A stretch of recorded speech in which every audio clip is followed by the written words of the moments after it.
I've been scarred and I've been bruised. I have learned just what to do. I need to leave my past behind me. I need to look to the future. No matter what will come, no matter what I've done, I know just what to do. And that's all because of you. Hello, you okay, family? Welcome back to another Tuesday. Guys, welcome. Thank you so much. I will never tire of expressing my gratitude to my You Okay family. You have no idea how much the platform means to me, how much the ongoing reciprocated effort from you guys is so encouraging, propels you to actually do this again and again over other things that demand my time, because it's so satisfying, and it's only satisfying because of how mutually beneficial it is and how warm it actually is. So thank you so much for writing a beautiful life story, or chapter rather, in my life story.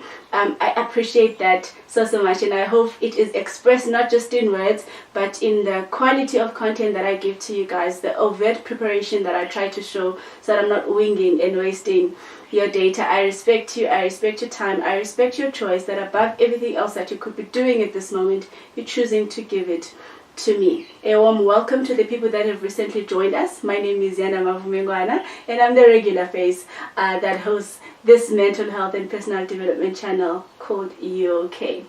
We're not around long today, but we're doing something that I think is so important, and that is managing unmet expectations. So call it expectation management, call it dealing or recovering. I don't know what we're eventually going to term it when we upload the video, but we're talking about the aspect of expectations. And I went over and over in my head, what angle am I going to use when I'm discussing expectation? And I decided, let's do both. Expectations that you fell below your own expectations, and how best to communicate when someone else has fallen short of your expectations, etc. And this happens a lot because we did relationship significance last time, because as soon as things involve other people, there's the risk that people can't read your mind, people can't fully understand your experiences. So the likelihood of always disappointing one another is there, that what the other person is expecting to happen and what will actually happen, sometimes the discrepancy.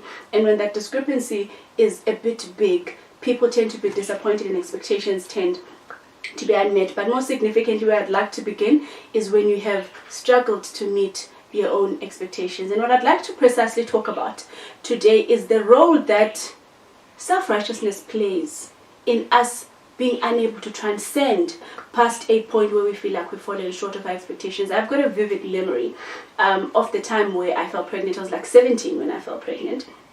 And best believe, guys, the issue was not the pregnancy. The issue was not that it's the pregnancy itself. The issue is that I was pregnant. I have placed myself in the box where there's people, then there's wise people, and new people. And what I had just done did not really match to the box I had categorized myself in, and that is A-class self-righteousness, where you think there's human experiences and you are some sort of superior human, where human experiences like making mistakes and errors in judgment, etc, you are excused from it. And this is exactly what happens when we fall short of our own expectations. The biggest barrier is self-righteousness. The most compassionate thing you can do for yourself is to put yourself in the human box. There's one box, guys. There's no good box, there's no bad box, there's no box of superior humans. There's just humans, and those people mess up continuously. And if you are human, there's a terms and conditions. It means you are going to step up, whether intentionally or not, but it's guaranteed that it's going to happen. Elevating yourself in a pedestal puts you at risk of shame that can lead to suicide if you don't watch it. Because sometimes the mistake is not the problem. It's the shame from the mistake and how paralyzing it can be, because you didn't think you could make the mistake. Adoring yourself and thinking highly of yourself doesn't necessitate that you put yourself on a pedestal. You can think highly of yourself because you think highly of humans and the fundamental respect that humans deserve, and because you behave in ways that you admire. and that you think fundamentally you are okay, there's nothing wrong with you. And when you think humanness is okay, you're likely to extend that compassion to other people by thinking other people are okay too. So when they do things that aren't okay, it's easier to separate the person from the behavior.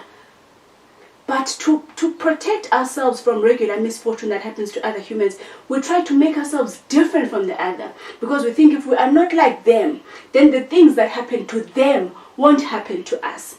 And when you elevate yourself, comes expectation of this pedestal you've put yourself under. Kuyawiwa ke kula pedestal.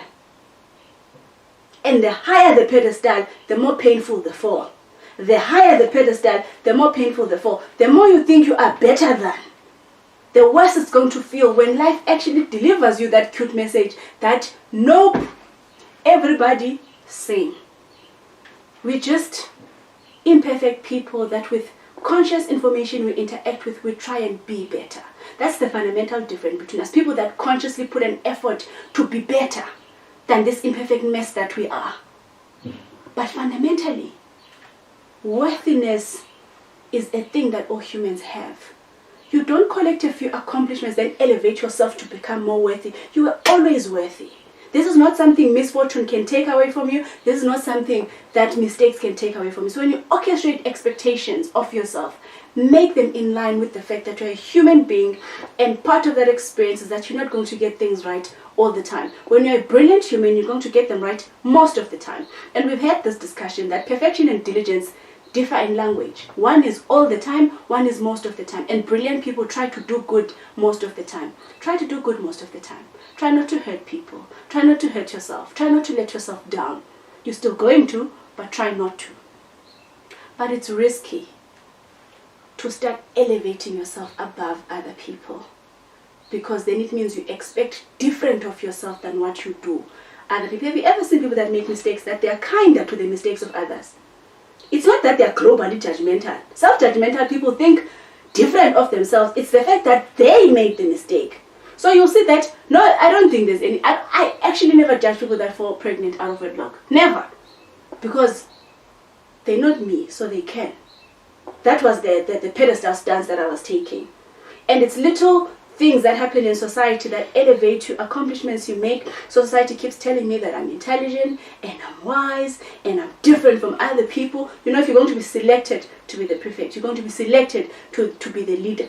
If you are immature, you internalize that as when there's a group of people, you are different to them. When there's a group of people, you are different to them. And you start thinking different is better. I'm better than them. And not everyone is different. For this particular role, they are looking for you the best match. That person is different. All of us are different. So different doesn't mean better. Different means different. That's what it means. It means you are different. But because you are different in a good way, I would think, oh, there was a subgroup to choose from, and I was different. And I would be different with different expectations from the system. You are a prefect, so you should act like this. You are a leader of this, you act like this. You're in the A team of this, so you should act like this. And in growing up, part of the redress you need to do is to undo those little messages that you internalized as a child when you didn't know enough. Growing up means you start to see, and you incorporate that as your reality as well. But when I was pregnant, I didn't incorporate that. So it was a fall from grace like you won't believe. Not of what people will say, but of the fact that now I couldn't marry my two realities. If I thought I was in them, and now I've done the thing that ought them by ends, with them. It was comforting for me to finally learn that being with them. Of course, that's a boxing one. We were people, and I did what people do. And I've lived a life of liberty ever since I adopted that view, where I treat myself as a human being, and I treat myself as the best human being that I possibly can be, comparing myself against the human being I was yesterday when I didn't know better. So I expect brilliant humaning from me as I expected from other people as well, because all humans are capable of it. It's not me over other humans, it's humans. And it's the same righteousness feel we tend to have towards other people as well, where we elevate other people from human experiences and we put them on a pedestal. And then when they slip off that pedestal, we feel so upset that have you ever seen people it's like I will never go to church again because apparently my pastor did XYZ. And then it's the same thing of thinking that which I internalized, bona by externalize it, that other humans are at an elevated stance compared to others. No, people can be anointed, gifted, talented, still human. You can do brilliant things, you're still human. You can have exceptional and extraordinary capabilities, still human. There is something that being human implies, and you never stop being subject to it for as long as you are human. Parents are other people we subject to the pedestal. And it's only when you grow older and in below where you become more forgiving towards the choices that they made. But when we're younger, we hold our parents to a ridiculous pedestal. And when they don't meet our expectations, because our expectations were founded on the principle of righteousness. And I want us to start auditing what informs the pedestals we give ourselves and other people. And to know that being human and imperfect and being brilliant are not mutually exclusive. They don't cancel each other out. You can be both. Human, imperfect, and extraordinary in terms of capabilities. You can be both. It's kinder to admit that you are both. Because if you think there's a different box for the likes of you, when life shows you that, no, actually, it's not going to skip the queue when it blows you life things. You're going to struggle. And you're going to suffer shame for all the previous times you judged that thing.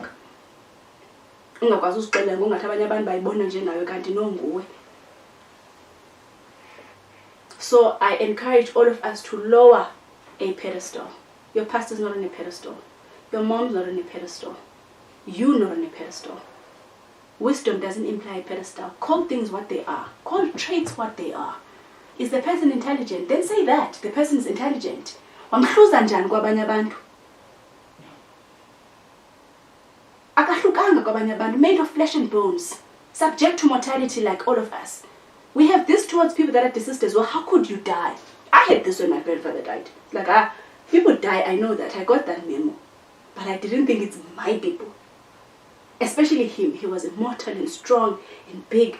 Pedestal. I put him on a pedestal to be able to defy death even if it's scary, because he used to do scary things. And immortality comes with being human. There's things that are inevitable when you're human. Humans don't equate in terms of capability. So when it comes to talent, no, there's brilliant people. Call it that. Say they're a gifted soccer player.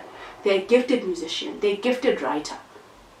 Don't separate them from the other class of humans as if they're a different human. No, they are human. And they possess different capabilities. So do most humans. And this is yet another self-forgiveness conversation I want to pitch towards you guys. Do you have a problem with it, or do you have a problem with the fact that you did it? Do you have a problem with pregnant people, or do you have a problem with the fact that you're pregnant? Do you have a problem with HIV positive people, or you have a problem that you are HIV positive? Do you have a problem with divorced people, or you didn't think you are subject to relationship difficulties, so you expected yourself to know better? So the phenomena is not the problem, it's that it happened to you. So abanye ngoba know them. What is the judgment you hold over them? What is the risk with ascribing yourself to the other group? What do you think will happen to you if you call yourself human like other humans? Rather, you write that message yourself, because life will write it to you. It will write it to you. It will show you, but don't think fans. That's just what life does. High horses are unnecessary, guys. And there's always. Be kind to yourself. Give yourself permission to be human. Exercise your gifts that make you brilliant, and go be a brilliant human. Human nonetheless. And refuse to be put on a pedestal by anyone. Forgive yourself. Forgive yourself. So yes, here is to lowering of pedestals this Tuesday, that of ourselves and that of the people that we adore. They are phenomenal. They love us. We've enjoyed great experiences with them. We are inspired by the things they are able to do, because they are brilliant what? Humans. And humanity implies imperfection. Thank you. And I will see you on the next Tuesday. Bye.